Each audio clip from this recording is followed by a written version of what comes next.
Ендігі жерде жоңғар мемлекетінің құлауымен Мәнжу Қытай әскерімен соғысқан қалмақ қазақ жасақтарының құрамындағы төлеңгіттер туралы баяндайтын боламыз.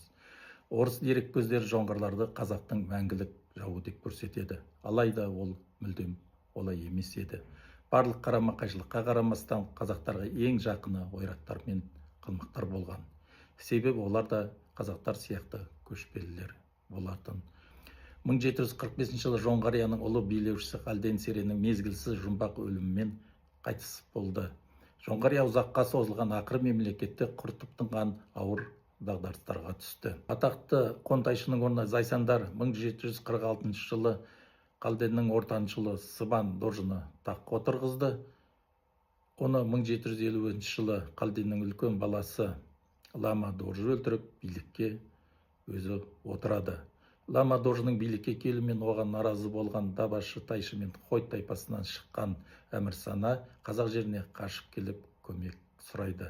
Дабашының әкесі Жетісудың шығыс солтүстігі мен Ертіс өзенінің жоғарғы ағысындағы Ресеймен қазақ хандығымен көршілес алқаптың бәріне иелік жасаған өте ықпалды қалмақтың билеушісі болған еді.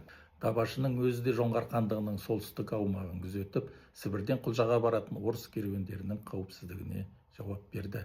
Қалден Серен билігінің соңғы жылдарында Дабашы тайшы Шар Құрбан немесе Патша Құрбан деп атау өзенінің жағасында жақын жерлердегі жоңғарларға иелік етті. 1744 жылы жоңғарлармен бітімге келу кезеңінде қазақтың ең ықпалды сұлтандары Абылай мен Барақтың ордалары осы Шар Құрбанда орналасты. Сонымен Дабашы Жоңғарияның жақтастарының белсенді қолдауымен және қазақтардың қарулы көмек алу арқылы таққа таласуға дайын еді. Ол қазақтардың Ұлытауда өткен хан кеңесінің шешімін күтті.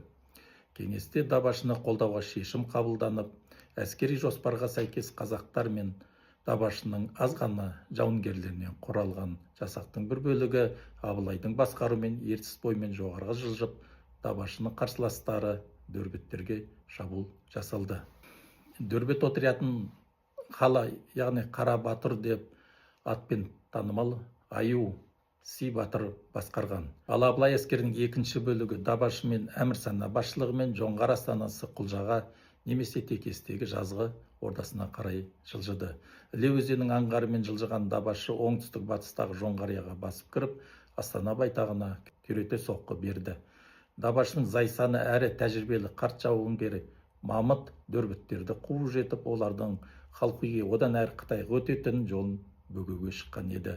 Бұл оқиғалар 1752 жылғы қараша мен 1753 жылғы қаңтар аралықтарында болды.